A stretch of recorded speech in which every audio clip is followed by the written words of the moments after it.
వైఎస్ఆర్సీపీ రాష్ట్ర కార్యదర్శి పూడి శ్రీహరి అక్రమ అరెస్టును ఖండించారు. వైఎస్ఆర్సీపీ ఉమ్మడి విశాఖ విజయనగరం జిల్లాల రీజనల్ కోఆర్డినేటర్ కురసాల కన్నబాబు తక్షణమే శ్రీహరిని విడుదల చేయాలని ఆయన డిమాండ్ చేశారు. ఇవే సంప్రదాయాలు కొనసాగితే రేపు అవి ఆనవాయితీలుగా మారతాయని కన్నబాబు హెచ్చరించారు.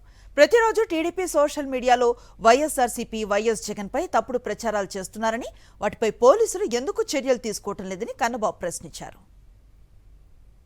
అసలు ఈ రాష్ట్రంలో శాంతి భద్రతలు ఉన్నాయా?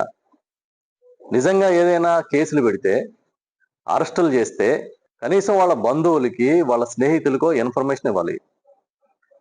పోలీసులే కానీ వస్తే మఫ్టీలో రాకూడదు, యూనిఫామ్లో రావాలనేది సుప్రీంకోర్టు ఆర్డర్ ఉంది.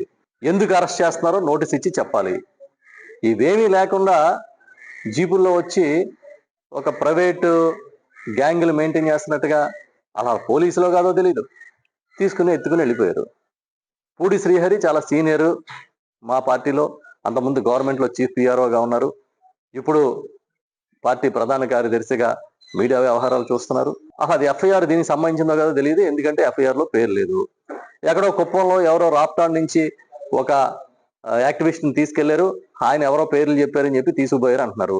ఇప్పుడు ఎవడో నేరస్తుడో లేకపోతే మరొకడో మీ పోలీసులు బాధ భరించలేక వాళ్ళతో మీరు 4 పేర్లు చెప్పించి వాళ్ళ నలుగురిని ఎత్తుకెళ్ళిపోతామనంటే అసలు ఇదేంటిది? చంద్రబాబు నాయుడు గారు మళ్ళీ నేను సీనియర్ ముఖ్యమంత్రిని, ఈ దేశంలో నా అంత కాలం ముఖ్యమంత్రిగా పనిచేసినోడు లేడంటాడు. మరి ఇది చంద్రబాబు నాయుడు గారి కార్యక్రమమా, లేకపోతే లోకేష్ గారి కార్యక్రమమా, లేకపోతే హోంమంత్రి గారి కార్యక్రమమా?